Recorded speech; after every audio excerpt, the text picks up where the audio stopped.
They came for me at 7 a.m.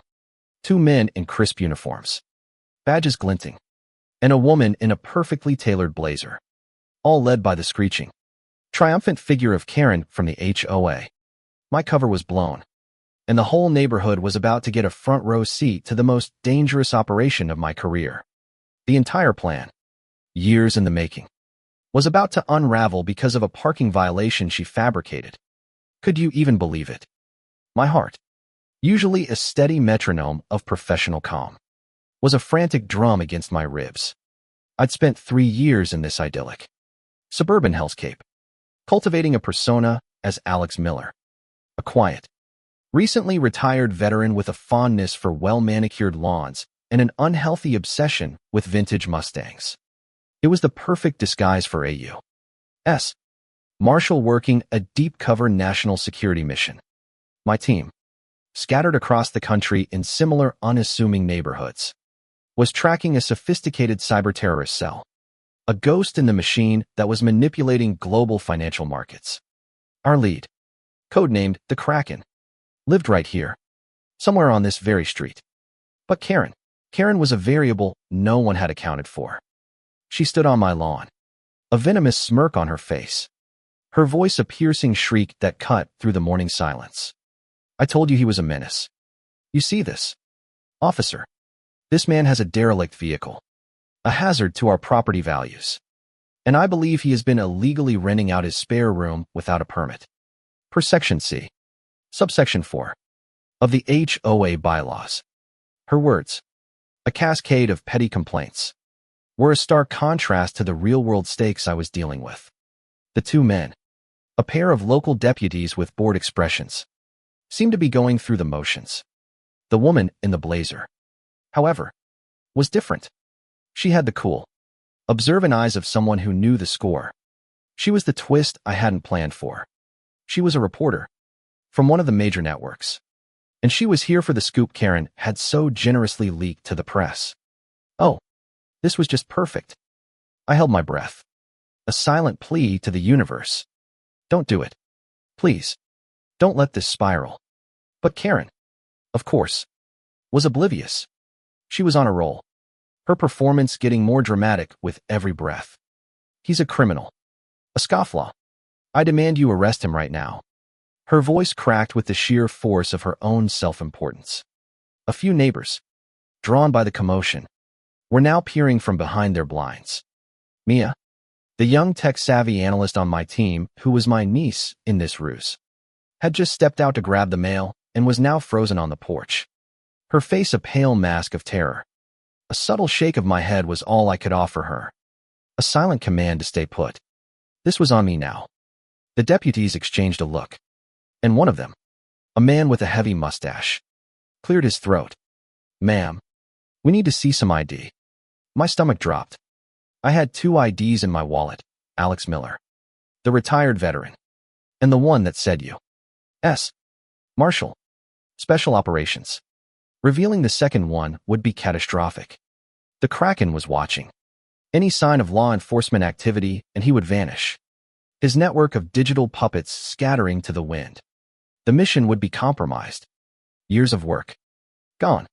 All because of a rogue shrub I think she'd complained about yesterday. My jaw clenched. This wasn't just about my cover anymore.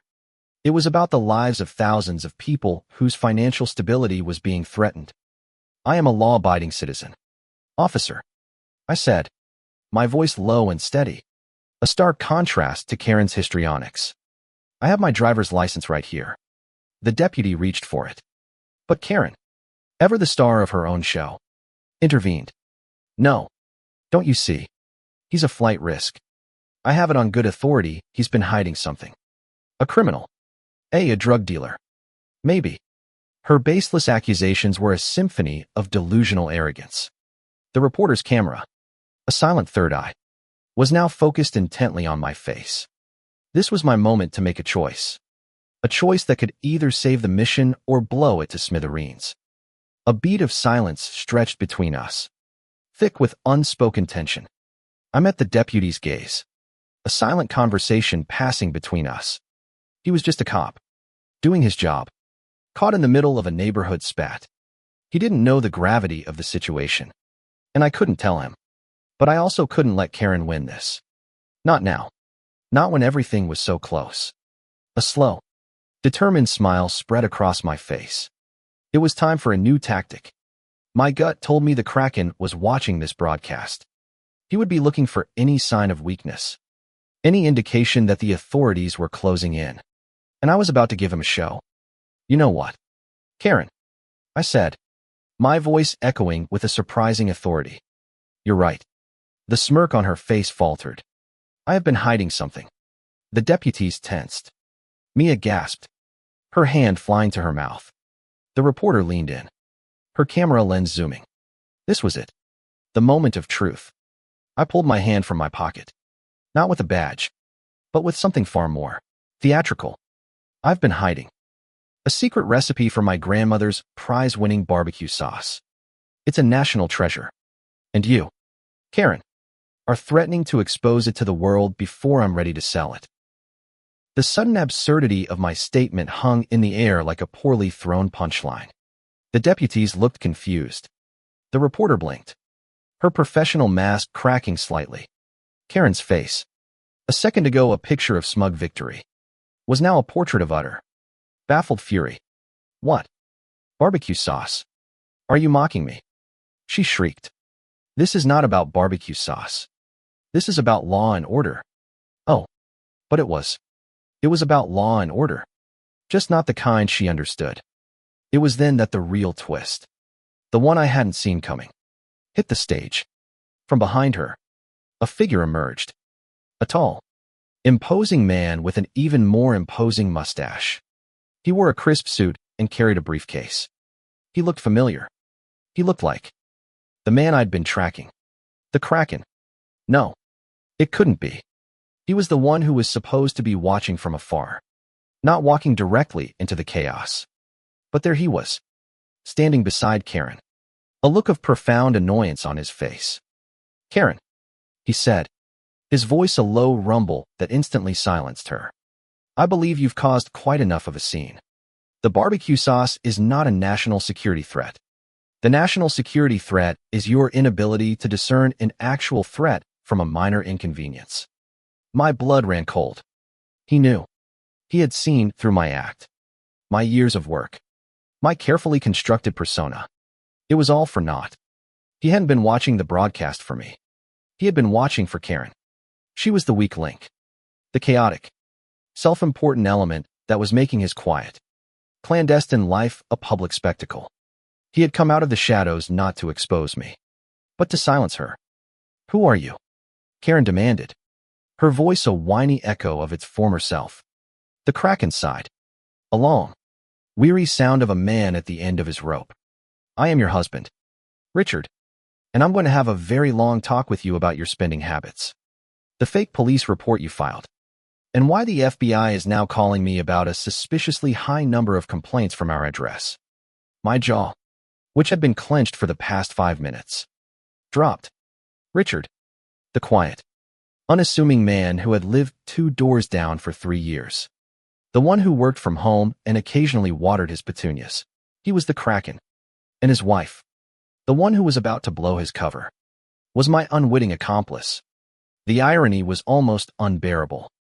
The deputies, now thoroughly confused, looked from me to the man in the suit, and then back to Karen, who had gone completely silent, her face drained of all color.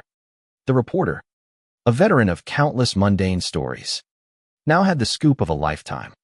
The man in the suit, Richard, leaned into Karen, his voice dropping to a harsh whisper. The police aren't here for him, Karen. They're here for us. For my work. Her eyes went wide with a dawning horror, a realization that her petty crusade had just brought a world of pain to her own doorstep. She had been so focused on her own little, made-up power fantasy that she'd failed to see the actual, real-life danger right under her nose.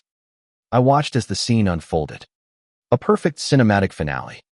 The deputies, now understanding the bigger picture, were talking to Richard, not with arrest warrants, but with a palpable sense of respect and concern. The reporter, her camera still rolling, was capturing the bewildered look on Karen's face. The image of a woman who had, in her own hubris, orchestrated her own downfall. Mia, my analyst, now understood the full scope of the situation. A look of shocked realization on her face. A single, triumphant tear welled in my eye.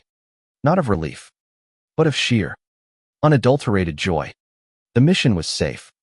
The Kraken had exposed himself. Not to me, but to his own wife. And the irony was poetic. Later that day, as the dust settled and the cars drove away, I stood on my porch, a quiet victor in a battle no one else understood.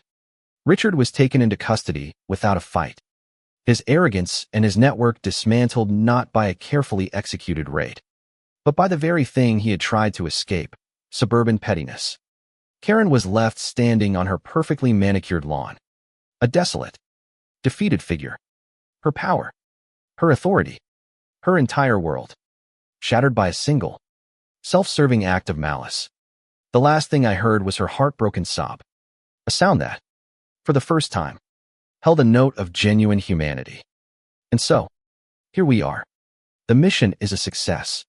The world is a little safer. All thanks to a misguided woman and a parking violation. The real question is, in this twisted, almost unbelievable turn of events, who was truly in the right? Was Karen's need for control, however misguided, a justifiable act of community governance? Or was my deception, however necessary for a greater good, an act of betrayal to the very people I was sworn to protect?